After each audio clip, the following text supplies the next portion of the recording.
Good morning deer Jagriti ব্লগে আপনাদের সকলকে ওয়েলকাম। আশা করি আপনারা সকলেই ভালো আছেন, সুস্থ আছেন। আমাদের দেবী সকাল সকাল ঘুম থেকে উঠেই শুরু করে দিয়েছে ওর ড্যান্স। ও যে কী ড্যান্স করে আমরাও বুঝতে পারি না। ওর মা বাজনা বাজাচ্ছে টুলে, আর ও নিজের তালে নেচে চলেছে। আর দু এক পা করে ফেলতেও শিখেছে এখন, তার সাহসটা একটু বেড়েই গেছে। আজকে দেবী চলে এসেছে সন্ধেবেলায় মায়ের সঙ্গে এবং ওর মিমির সঙ্গে স্টাইল বাজারে মার্কেটিং করতে, পুজোর শপিং করতে এসেছে। এখন শপিং করতে ঢুকেই শপিং করতে এসেছে জামা কাপড়ের, আর যা ঘটনা ঘটালো এটা নিয়ে ছাড়বে। ও না নিয়ে এখান থেকে যাবে না, ওটার ওপর চেপে বসে আছে। বাড়িতে একটা আছে, চাপতে চায় না, আবার ওখানে গিয়ে এটার ওপর চেপে বসেছে। এখন এটা থেকে আর কোনোভাবেই উঠবে না, এমন অবস্থা। ওকে জোর করে তুলে নিতে হয়েছে।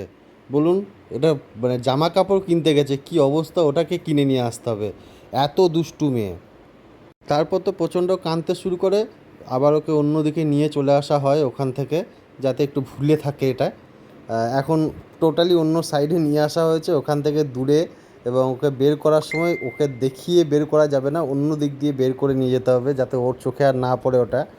কারণ জেদ করলেই যে দিতে হবে এটাও ঠিক না। বাচ্চারা তো এখন জেদ করবেই, ছোটোখাটো অনেক জিনিসেই জেদ করবে। কিন্তু যদি আমরা সেই জিনিসটা সবসময় আগ বাড়িয়ে দিয়ে দিই, তাহলে ও কিন্তু এই জেদটা ওদের মধ্যে বসে যাবে। তো আমি তো মনে করি, মানে আমি বিশ্বাস করে মনে করি যে ওর সব জেদ পূরণ করাটা ঠিক না। ও জেদ করবে, একটু কাঁদবে, আবার ভুলে যাবে যে কাঁদছিল, এখন আবার পুরোপুরি ভুলে গেছে, আবার অন্যদিকে মন চলে গেছে। তো আমি অন্তত এটা বিশ্বাস করি যে বাচ্চারা সব জিনিসটা চাইলেই ওদের হাতে তুলে দেওয়াটা ঠিক না। তাহলে সেটা বাচ্চার পক্ষেই ক্ষতিকর, এবং গার্জেনেরও ওটাতে ক্ষতি, আমার যেটা ব্যক্তিগত মনে হয়। আপনারা জানাবেন, আমার সঙ্গে একমত হলে একটু কমেন্ট করে জানাবেন, আমারও সেটা ভালো লাগবে। আমি ঠিক বলছি না ভুল বলছি সেটাও আমি বুঝতে পারবো। আর অবশ্যই বাচ্চারা যদি ভালো জিনিসে জেদ করে, সেটা গার্জেনদের দেখা এবং বিবেচনা করে দেওয়াটা উচিত, সেটা আমি জানি এবং বুঝি। সব জিনিসটাই যে বাধা দেওয়া বা না দেওয়াটা ঠিক না। যেটা প্রয়োজন অবশ্যই দিতে হবে, তাহলে বাচ্চাও খুশি হবে। আর যেটা অপ্রয়োজনীয় জিনিস সেটা তো অবশ্যই না দেওয়াটাই ভালো, কারণ ওদের বাচ্চা এখন সবই জেদ করবেই করবে ওরা। এই যে সারাক্ষণ শপিং টপিং করেছে, সারাদিন অনেক খাটাখাটনি করে ঘুমিয়ে পড়েছে, এখন নিশ্চিন্তে ঘুমাচ্ছে।